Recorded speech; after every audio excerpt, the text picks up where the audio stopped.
Students, इस lecture में हम डिस्कस करेंगे बैंक रिकंसिलिएशन स्टेटमेंट्स के कुछ प्रॉब्लम्स हैं, कुछ ट्रांजैक्शंस हैं। उनकी हेल्प से या उनको यूज करते हुए हमें प्रिपेयर करना है बैंक रिकंसिलिएशन स्टेटमेंट। हमने एक क्वेश्चन लिया है, क्वेश्चन में कुछ प्रॉब्लम्स भी हैं। प्रॉब्लम का मतलब कुछ वो ट्रांजैक्शंस हैं जिनकी वजह से कैश बुक का बैंक कॉलम और पासबुक का बैंक कॉलम यानी उसका जो बैलेंस है वो मैच नहीं कर रहा है। तो सबसे पहले क्या करेंगे, क्वेश्चन तो वो है, उसे भी वन बाय वन हम ट्रांजैक्शंस पढ़ेंगे, क्वेश्चन सॉल्व करेंगे। परफॉर्मा बना लें आप, bank reconciliation statement as on, जिस डेट को बनाना है स्टूडेंट्स 31 दिसंबर 2019। Proforma is very simple, particulars plus items minus items, यानी ये प्लस माइनस मेथड है, यानी कुछ आइटम्स को प्लस करेंगे कुछ को माइनस करेंगे। हमारा पर्पस क्या है कि जो पासबुक के अकॉर्डिंगली बैंक बैलेंस है, हमारा जो कैश बुक के accordingly bank balance bank column show कर रहा है, उन दोनों को मैच करना है, क्योंकि उन दोनों में कोई किसी ना किसी वजह से कुछ ट्रांजैक्शंस की वजह से डिफरेंस रह जाता है, उसको रिकंसाइल करना है, उस डिफरेंस को मिलान करना है, उस डिफरेंस को दूर करना है। कुछ ट्रांजैक्शंस को प्लस करेंगे और कुछ ट्रांजैक्शंस को हम माइनस करेंगे। तो स्टूडेंट्स, ये कॉमर्स विद डिफरेंस क्लासेस का चैनल है, मैं एसी भारद्वाज। अगर अभी तक आपने चैनल सब्सक्राइब नहीं किया तो चैनल को सब्सक्राइब करें, ताकि आपको और आपके फ्रेंड्स को जो लेटेस्ट वीडियो हर रोज मैं 11th accounts, 12th accounts, 12th business studies की अपलोड करता हूं, वो आप तक पहुंचे और आपका उनको बेनिफिट मिले। तो सबसे पहले ये परफॉर्मा ड्रॉ कर लीजिए स्टूडेंट्स। इसके बाद हमारे पास ये क्वेश्चन है और इस क्वेश्चन में हमने कुछ 6-7 ट्रांजैक्शंस को लिया है, तो इनकी हेल्प से हम प्रिपेयर करेंगे bank reconciliation statements plus minus method से। अब इसके लिए रफ में आप एक इस तरह से कुछ बना लें स्टूडेंट्स। देखिए, एक कॉलम, एक तरफ कैश बुक, दूसरी तरफ पासबुक यानी पीबी भी लिख सकते हो आप, CB and PB, cash book passbook, CB and PB. इसका बेनिफिट क्या है, अभी क्वेश्चन सॉल्व करते करते हमें समझ में आएगा जब हम क्वेश्चंस को सॉल्व करेंगे। सबसे पहले देखिए बैलेंस किसका गिवन है, ट्रांजैक्शन ए यानी इंफॉर्मेशन ए, debit balance as per cash book. खाली बैलेंस भी लिखा हो तो उसे डेबिट बैलेंस मानते हैं स्टूडेंट्स, याद रखिए। यानी कैश बुक के अकॉर्डिंगली बैंक कॉलम का बैलेंस याद रखिए। कैश बुक में कैश कॉलम भी होता है, बैंक कॉलम भी होता है। यहां हम सिर्फ बैंक कॉलम की बात कर रहे हैं स्टूडेंट्स, तो यहां लिखिएगा debit balance as per cash book, और डेबिट बैलेंस को हम प्लस में लिखते हैं। बैलेंस है 20,000 रुपीज का, 20,000 ये हमने प्लस में लिखा। अगर क्रेडिट बैलेंस होता तो उसे हम माइनस में लिखते, क्योंकि डेबिट बैलेंस प्लस को शो करता है कैश बुक के अकॉर्डिंगली, और क्रेडिट बैलेंस ओवरड्राफ्ट यानी माइनस को शो करता है। अब जितनी भी ट्रांजैक्शंस हैं उनको प्लस और माइनस में दिखाएंगे। प्लस माइनस का मतलब समझ लो स्टूडेंट्स, हम इस वैल्यू में प्लस माइनस नहीं एक तरह से कर रहे हैं, इसको छोड़ दीजिए। हम प्लस वाले प्लस में लिखेंगे, माइनस वाले माइनस में लिखेंगे, और हमारा जो आंसर आएगा वो बैलेंस एज पर पासबुक आएगा। यानी यहाँ क्या दिया हुआ देखिए, balance as per cash book, कुछ आइटम्स प्लस में कुछ माइनस में, प्लस वाले आइटम जिसमें प्लस हो जाएंगी, माइनस वाली माइनस हो जाएंगी, और एंड में जो आंसर आएगा वो बैलेंस एज पर क्या आएगा, that is will be balance as per passbook आएगा। अब फर्स्ट ट्रांजैक्शन देखिए स्टूडेंट्स क्या है, first transaction is A was balance, first transaction is B, sorry. तो बी ट्रांजैक्शन देखिए क्या है, चेक इश्यूड। चेक इश्यू कौन करता है, बिजनेसमैन यानी अकाउंटेंट, यानी हमने, हमारी कैश बुक है ना, हम जब किसी को पेमेंट करते हैं तो चेक इश्यू करते हैं बेटा। तो हमने चेक इश्यू किया, कितने का, चेक इश्यूड 5,000 का, यानी चेक इश्यू करते ही 5,000 कैश बुक में से माइनस कर देते हैं, क्रेडिट में लिख देते हैं बंदे का नाम। But not presented for payment, जिसको हमने चेक दिया वो बैंक में पेमेंट लेने गया ही नहीं, यानी ये ट्रांजैक्शन पासबुक में रिकॉर्ड नहीं हुई। देखिए बी की बात कर रहे हैं, और हमने करना क्या है, देखिए हम बेटा कैश बुक के अकॉर्डिंगली बैलेंस लेकर चल रहे हैं, तो वही करेंगे जो पासबुक में हो चुका। अगर कोई ट्रांजैक्शन पासबुक में प्लस हो चुकी तो प्लस कीजिए, माइनस हो चुकी तो माइनस कीजिए, तब जाके हमारा आंसर आता है। देखो समझिए, ये ट्रांजैक्शन कैश बुक में माइनस है, लेकिन पासबुक में रिकॉर्ड नहीं हुई, तो क्या करें, क्योंकि पासबुक में रिकॉर्ड नहीं हुई तो कैश बुक से इसे कैंसिल कर दो, और कैंसिल करने के लिए क्या करेंगे, इसे प्लस कर दिया जाएगा, यानी इसे प्लस साइड में लिखेंगे। तो यहां लिखा जाएगा cheque issued but not presented. इन चीजों को रटने की जरूरत नहीं, ब्रीफ में सिंपल लैंग्वेज में, अपनी लैंग्वेज में आप लिख सकते हो, और ये प्लस हो जाएगा 5000 रुपीज। देखिए अब चलते हैं नेक्स्ट ट्रांजैक्शन की तरफ, सी। नेक्स्ट ट्रांजैक्शन को देखिए, इसको हम रब कर देते हैं ताकि कंफ्यूजन ना हो, क्योंकि बार बार यहां लिख के हम लोग समझते रहेंगे। ट्रांजैक्शन सी में देखिए क्या हुआ, bank paid tax on our behalf but no information received from bank. Bank को कई बार हम स्टैंडिंग इंस्ट्रक्शंस देते हैं स्टूडेंट, और बैंक हमारी ओर से कुछ पेमेंट्स करता है। अब देखिए, हमने तो स्टैंडिंग इंस्ट्रक्शन का मतलब हम बैंक को लिख के दे देते हैं कि हमारी तरफ से इंश्योरेंस प्रीमियम, टैक्स या कोई और इंस्टॉलमेंट लोन वगैरह की हो, इन डेट्स में आप देते रहिए।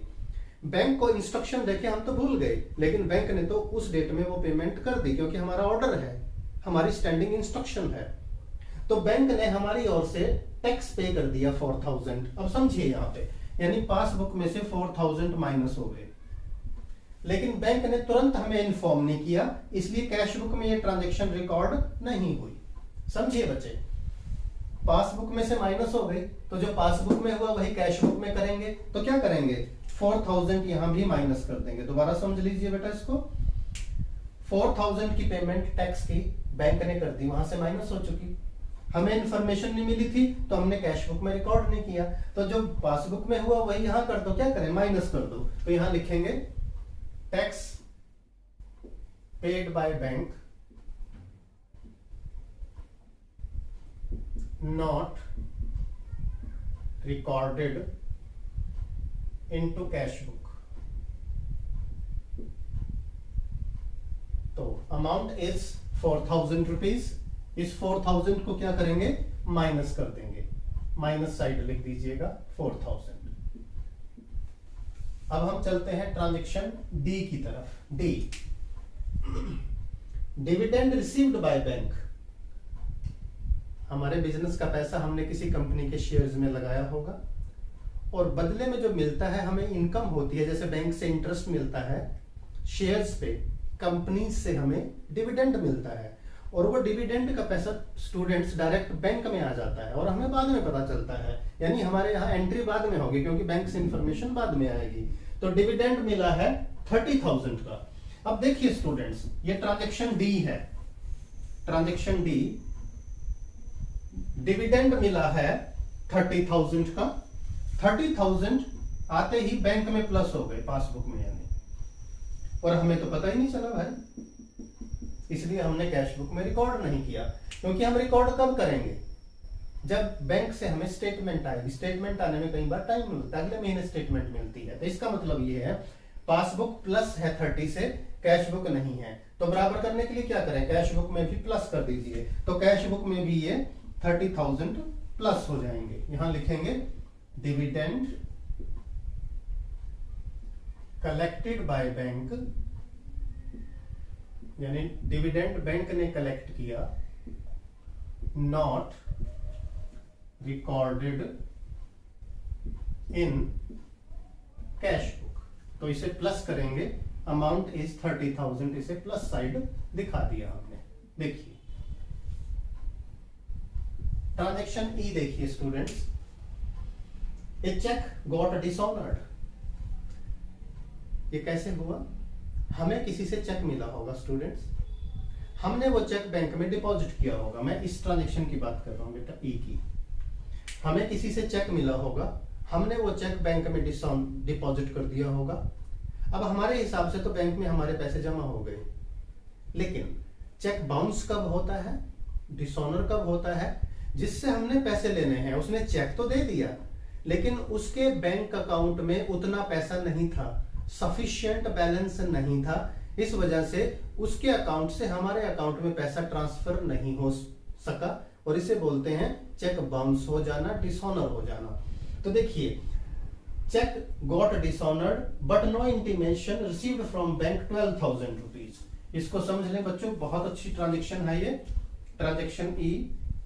हमने जो चेक बैंक में डिपॉजिट कर रखा है, यानी हमारे हिसाब से देखिए यहां प्लस है, how much, amount is 12,000 rupees, amount is this 12,000 rupees, यानी एक 12,000 रुपए का चेक हमने बैंक में डिपॉजिट किया होगा, तो हमारे हिसाब से तो कैश बुक प्लस है, बैंक में 12,000 रुपए जमा हो गए, लेकिन बैंक में वो प्लस ना हो सका। क्यों? क्योंकि वो चेक डिसऑनर हो गया। तो हम क्या करेंगे, जो पासबुक में हुआ वही कैश बुक में कर दो। पासबुक में तो प्लस नहीं हुआ ना, यहां प्लस पड़ा है, तो इसे कैंसिल कर देंगे, और कैंसिल का मतलब इसे माइनस कर देंगे। यहां लिखेंगे चेक गॉट डिसऑनर्ड। आप सिर्फ इतना ब्रीफ में भी लिख सकते हैं, ये अंडरस्टूड है, और माइनस में लिखेंगे 12,000 रुपीज माइनस वाले कॉलम में। अब नेक्स्ट ट्रांजेक्शन की तरफ आ जाइए students, that is F. This transaction, interest allowed by bank. Bank में जो हमारा पैसा डिपॉजिट होता है उस पर हमें इंटरेस्ट मिला है। इंटरेस्ट कितना मिला है? 1,000। अब अंडरस्टूड है, ये ट्रांजेक्शन कंप्लीट नहीं है। इस तरह की इनकम्प्लीट ट्रांजेक्शन होती है बेटा, और इसका मतलब होता है कि बैंक ने तो इंटरेस्ट हमारे अकाउंट में प्लस कर दिया, लेकिन हमें उसकी इंफॉर्मेशन नहीं मिली। अब इसको भी समझ लीजिए इससे आप, हमारे अकाउंट में ये 1,000 रुपीज प्लस हो गए इंटरेस्ट के, लेकिन हमें इंफॉर्मेशन नहीं मिली, तो यहां कोई रिकॉर्डिंग नहीं हुई। तो क्या करें, जो पासबुक में होगा वो यहां कर दो, तो 1,000 रुपीज को प्लस कर दिया जाएगा। एफ ट्रांजेक्शन में लिखिएगा इंटरेस्ट अलाउड बाय बैंक, इसको प्लस करेंगे 1,000 रुपीज प्लस हो जाएगा। अब ट्रांजेक्शन आ गई स्टूडेंट्स जी, सेकंड लास्ट ट्रांजेक्शन है, ध्यान से देखें। चेक्स ऑफ रुपीज 25,000, यानी 25,000 रुपीज के check deposited into bank, bank में डिपॉजिट किए बट नॉट येट कलेक्टेड। अब इसको मैं यहां लिख के बताता हूं बेटा आपको। हमने चेक डिपॉजिट किए होंगे और चेक डिपॉजिट करते ही हमारी कैश बुक का बैंक बैलेंस प्लस हो जाता है, यानी जैसे ही हमें किसी से चेक मिला तो उसे हम बैंक में डिपॉजिट करते हैं, तो हमारी कैश बुक का बैलेंस, बैंक बैलेंस प्लस मान लेते हैं हम। लेकिन हो सकता है ये लास्ट डेट हो, कई बार चेक क्या मिला बेटा, मान लो 31 दिसंबर को चेक मिला, 31 दिसंबर को, तो हमने चेक बैंक में डिपॉजिट किया, तो उसे क्लियरिंग में 2-3 दिन लग जाते हैं, तब तक महीना खत्म हो गया, यानी हमारे हिसाब से तो पैसा मिल गया, लेकिन बैंक को पैसा नहीं मिला। बैंक तो हमारे अकाउंट में तब डिपॉजिट करेगा जब वो उस पर्सन के अकाउंट से हमारे अकाउंट में ट्रांसफर हो जाएगा, और इस कलेक्शन प्रोसेस में, क्लियरिंग प्रोसेस में कुछ टाइम लगता है। कहने का मतलब कैश बुक प्लस है, पासबुक में इसकी कोई रिकॉर्डिंग नहीं हुई, तो क्या करेंगे, जो पासबुक में है वही कैश बुक में, यानी इस ट्रांजेक्शन को कैंसिल कर देंगे, माइनस कर देंगे, प्लस वाली चीज को माइनस, माइनस वाले को प्लस। यहां लिखेंगे checks deposited, checks deposited but not yet collected, और अमाउंट है 25,000, इसे माइनस कर दिया जाएगा। लास्ट ट्रांजेक्शन देखिए स्टूडेंट्स, एच, बैंक चार्जेस। देखिए बैंक हमें बहुत सी सर्विसेज देता है, जैसे कई बार हम बैंक ड्राफ्ट बनवाते हैं, बैंक ओवरड्राफ्ट हो जाता है, और भी कुछ फैसिलिटीज हम ले लेते हैं। उसके बदले जो बैंक हमसे चार्ज करता है, और चार्ज करने का मतलब है बैंक हमारे अकाउंट से उतना अमाउंट कम कर देता है। कितना?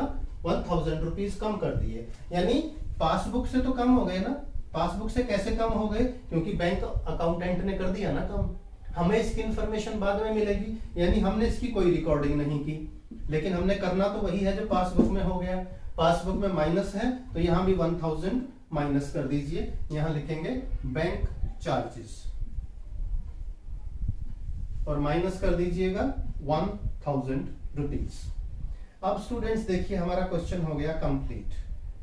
दोनों कॉलम्स का टोटल कर लीजिएगा। सी सबसे पहले प्लस आइटम्स का 20 + 5 25, 55 एंड 1 56। डेबिट में 56,000 है, क्रेडिट में 16 41 42,000। हमें ये देखना है डेबिट प्लस आइटम्स यानी डेबिट प्लस का मतलब एक बार समझ के चले बेटा आप यहाँ, क्योंकि एज पर कैश बुक कर रहे हैं हम, प्लस का मतलब डेबिट और माइनस का मतलब क्रेडिट है। यानी हमारी जो डेबिट साइड है 56 है, क्रेडिट साइड 42, तो डेबिट साइड क्रेडिट से 14,000 ज्यादा है। कहने का मतलब कैश बुक के अकॉर्डिंगली हमारा 14,000 बैलेंस है, और पासबुक के अकॉर्डिंगली भी यही होगा, क्योंकि यही तो आंसर फाइंड करना है हमें। तो देखिए balance as per cash book लिखा था यहां पर, और एंड में जो लिखेंगे यहां पर वो लिखेंगे बैलेंस एज पर पासबुक। लेकिन बैलेंस कौन सा लिखना है बेटा? देखिए कैश बुक के अकॉर्डिंगली डेबिट साइड ज्यादा है, कितनी? 14,000 रुपए। तो पासबुक के अकॉर्डिंगली क्या होगा? ये क्रेडिट बैलेंस होता है, यानी क्रेडिट बैलेंस 14,000 रुपीज। ये आपका आंसर आ गया। इसे दोबारा समझ लें आप।